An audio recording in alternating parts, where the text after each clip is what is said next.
Right,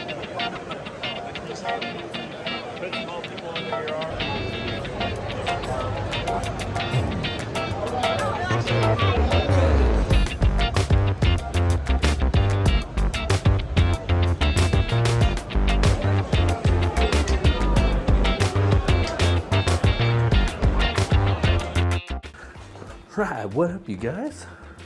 You just saw a little bit of footage from PAX West, of course. I got some things here I'm hiding. Not really. So let's start with PAX West. PAX West is awesome. Loved being there. My wife went with me, which is kind of cool, you know, share that experience with her. I like looking at all the indie games. I don't play too many of them, but I just like to, I like to pick up these little cards and just go back and look at the, here, I'll give you guys the QR code if you want it. Corax. I didn't even see that one. I just picked it up. Dratzy Games. Again, like just there's some cool, you know, smaller games that are there. I'll just show you guys some footage while I'm throwing over these QR codes. Maybe I'll throw them up on the screen. Deathland Drifters. Like I said, I didn't play any of these smaller games. I did play a couple. There was so many people there.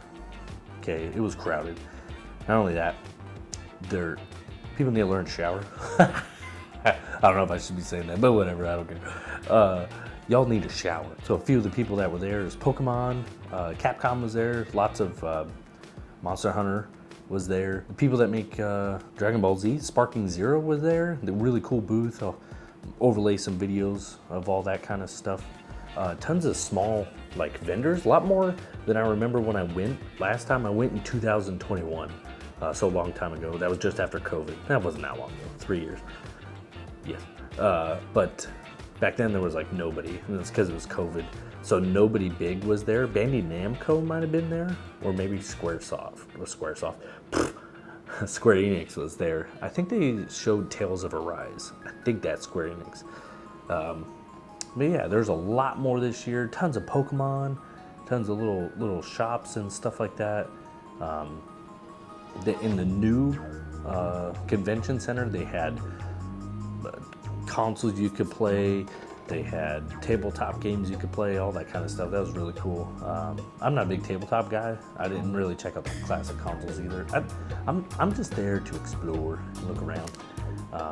But there was 2 stores that I really wanted to check out. The first one was Limited Run. So for those of you guys that don't know, Limited Run helps usually if a company's only going to do a digital release, Limited Run will kind of step in and be like, hey, we'll front the cost for making this game physical, because they believe in keeping physical games alive, which I do too. I've been trying to buy a lot more physical games, as you guys can see behind me. That's either another video or at the end of this video. I went to a few gaming stores after. But I picked up Shantae, which is a game I've been wanting to check out for a long time. Really good one, a PS5 version. So, complete unboxing there. I think there's like stickers in here, I gotta look. Hang on, let me make some room over here. We're not dropping stuff like I'm about to. Alright, Shantae. And for buying that, what's cool about Limited Run, even though that game's been out for a while, they have some back stock sometimes of games. And what's really cool, this one's the third game that they're selling. I believe that's how that works. When you see the number 3, that means this is the third Limited Run game that they did. Not that this is the third game, but overall the third batch, I guess is what I would say. But they don't charge beyond what they would have charged in the first place. They have a physical store somewhere. It's on the East Coast, so that was $35. I think it's worth around like 50 or something like that. I'll throw it up on screen. But they gave me some free cards, which I thought was cool. I like this. The artwork on there is really cool. Then we got this one. This is from a fighting game. The first one I showed you, this one's a fighting game. I have no idea where this one comes from. I'm not as familiar with these looks like a JRPG. So if you guys know, let me know down below. You can yell at me. How do you not know that? All right. So that was store numero uno. And then, so there's 3 stores. All right, the second store was this place called Dial Up Games. Never seen it or heard of it. Here's their QR code if you guys want to try and scan it. I only picked up one game there. It was so crowded in that little. They had like a booth, and it was like an enter and then an exit, but it was so small in there, and so many people are in there. They had a lot of good games, but man, it was just too much. So I decided not to buy anything. Actually, that's not true. We picked up Transformers for $10, which is pretty cool.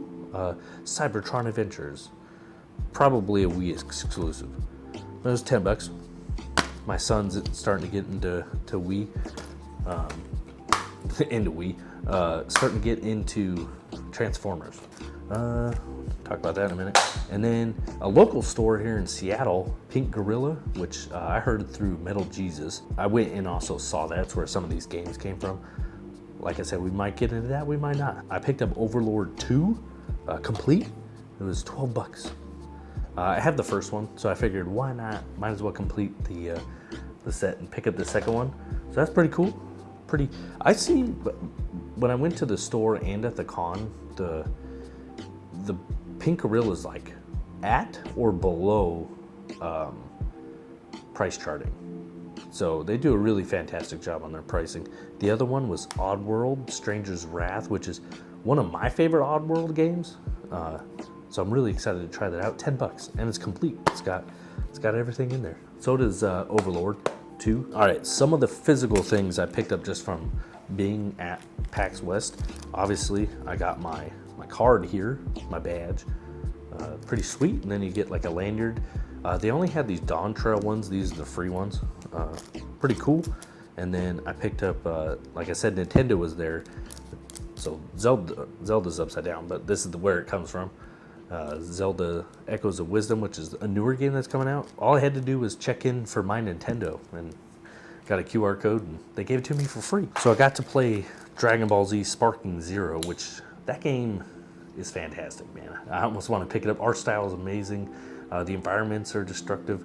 So I got this lanyard that says I played Dragon Ball Striking Zero in this little like coin type thing. Pretty cool. It was free. I didn't have to do anything but play a game. And y'all know how much I love playing games. So yeah, that was pretty much it. Did I enjoy PAX? Yes. Would I go again? I don't know. It was a little chaotic for my liking. So I don't know. We'll have to see. It's in Seattle too. A little crazy driving around there. If you like that kind of stuff though, definitely go check it out. If you get your badges early, they're like half the cost. So buy them right when they go on sale. Just buy whatever day you want to go.